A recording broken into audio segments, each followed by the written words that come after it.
Africa unite. And Africa will unite in which way? We need to build a nation and we make sure that Africa is a superpower. Not to compete, but they will remain in their own as a superpower. In South Africa here, good news with South Africans. South Africans are not xenophobia. South Africans are a place people love each other. South Africans love people. They are very lovely people. South Africans are not xenophobia. South Africans are people who love other foreigners. In the whole Africa, in short, the whole world, apart from United States of America, South Africa remains the only country that can integrate other nationals into their system. If anybody want to put me wrong, South Africa is the only country in Africa that can give you ID. South Africa is the only country in Africa, regardless of where you come from, they can be able to finance you, whether it's a car loan, whether it's a house loan. South Africa will do that. Any person who says South Africa is their xenophobia, we've seen it in the video. Few of elements are the one, causing all this mayhem. But the South Africans who understand the value of integration, they are the one making Africa great. South Africans are great people. I will never tolerate anybody who calls South Africans xenophobic. Yes, the language is there. Yes, the practice is there. The people are practicing. Some people are practicing that kind of language called xenophobia. But generally, South Africans are a place people love each other. No nation in this world that is not living in South Africa here. If they are xenophobic, they will not allow you to stay in this country. Other Africa, even other countries, they cannot allow you to stay in their own country with a certain condition. But South Africans are a very lovely country. South Africans, especially those who say they have taken their job, they have taken their opportunity. Yes, if you do competition is what will make you win. And if you want to become a master, you must learn from a master. I will advise South Africans to learn. If you don't know nothing and you want to know, you go to somebody who knows what you want. They will teach you. If they don't want to teach you by mercy, then you pay money, they will teach you. That's why you go to school. You spend money. You pay for your educational fees. So if you want to be educated in some certain things you don't know, you pay money. If you want to learn a spaza shop, how it operates, you can meet a Somalia, you pay him, you be with him, he will teach you everything. If you want to be for any nationality you feel like comfortable to live with, you pay him, he will teach you everything. Knowledge is power. But if we keep on saying something that we cannot be able to afford, that means we will remain useless for good. If somebody give you the shop now and say, operate the shop for me, and you get confused, you don't even know where to start, it's a very big disgrace. And you're gonna shut that shop will go down. Believe me, I would love South Africans to come up and say, I don't know this thing. Can you teach me? Yes, somebody will teach you. I would love to see South African to say, I want to learn this. Somebody will allow you to learn it. There's nothing wrong in learning. We go to school.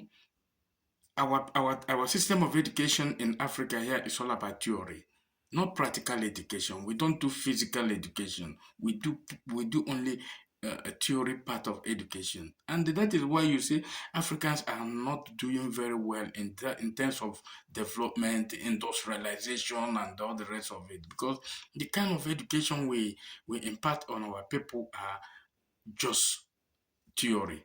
If we go to engineering section, such like practical, then you will see Africa will be great.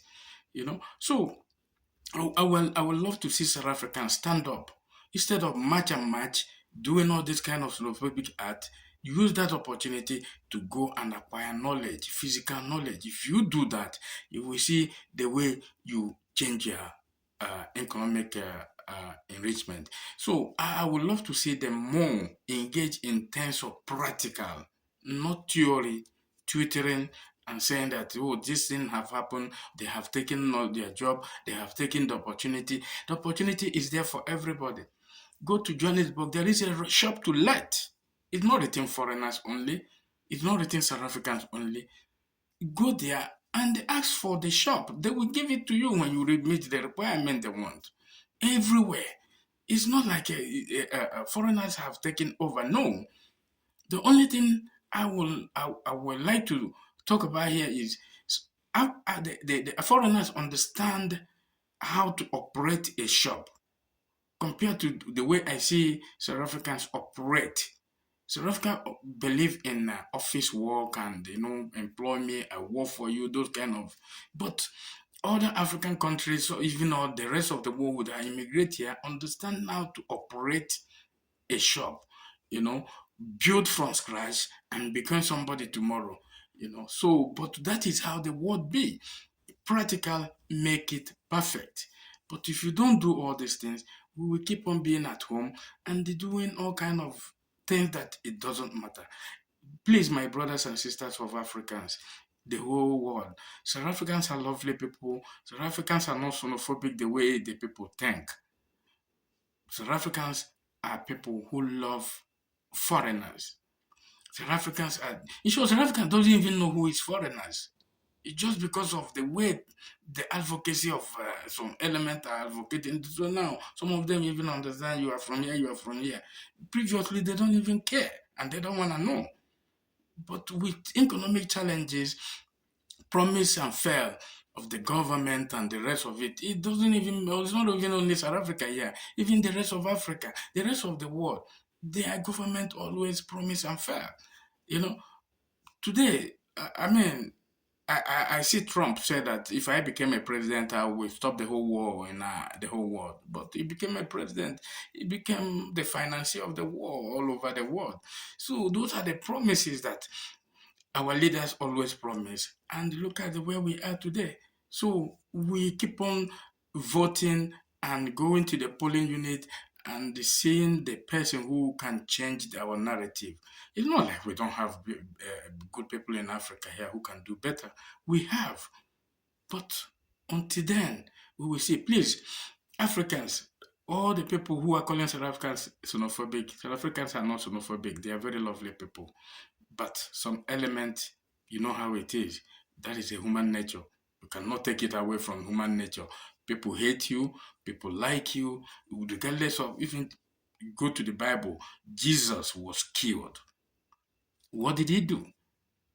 His own people killed him. What did he do? Because he dined and wine with the people's enemy.